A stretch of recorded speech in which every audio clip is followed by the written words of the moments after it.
सर्वच बंधू भगिनी, सर्वप्रथम मी ह्या स्पर्धेसाठी खूप खूप अशा शुभेच्छा देतो। आत्ताच जवळचा एक प्रसंग म्हणजे आम्ही आमच्या पुण्याच्या शाळेमध्ये स्नेहसंमेलनाला मुरलीकांत पेटकर सरांना बोललो होतो आणि मुरलीकांत पेटकर सर हे पॅरा ऑलिम्पिक्स मध्ये भारताचे पहिले गोल्ड मेडल विजेते,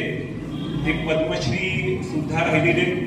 त्यांचा इतिहास असा होता की ते 1965च्या युद्धामध्ये त्यांना तिथं सीमेवरती 9 गोळ्या लागल्या होत्या आणि मग ते दिव्यांग झाले आणि त्याच्यानंतर त्यांनी पॅराऑलिम्पिक्स मध्ये भारताला पहिलं गोल्ड मेडल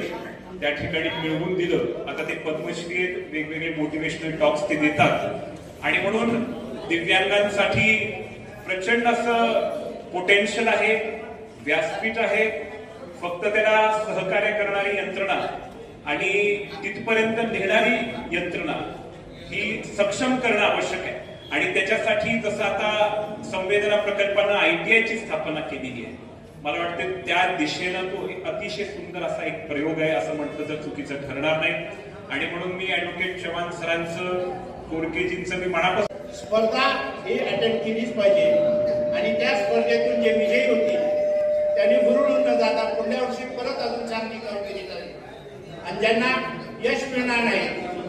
त्यांनी मात्र पुढल्या वेळेस मी यश नक्कीच घेईन या पद्धतीने या स्पर्धेमध्ये काम करावं। दृष्टिबाधितांच्या संपूर्ण जीवनामध्ये नव चैतन्य, नव प्रकाश निर्माण केला ते आपले सर्वांचे आद्य मार्गदर्शक, प्रवर्तक लुई ब्रेल यांच्या प्रतिमेला मी सर्वप्रथम विनम्रपणे अभिवादन करतो।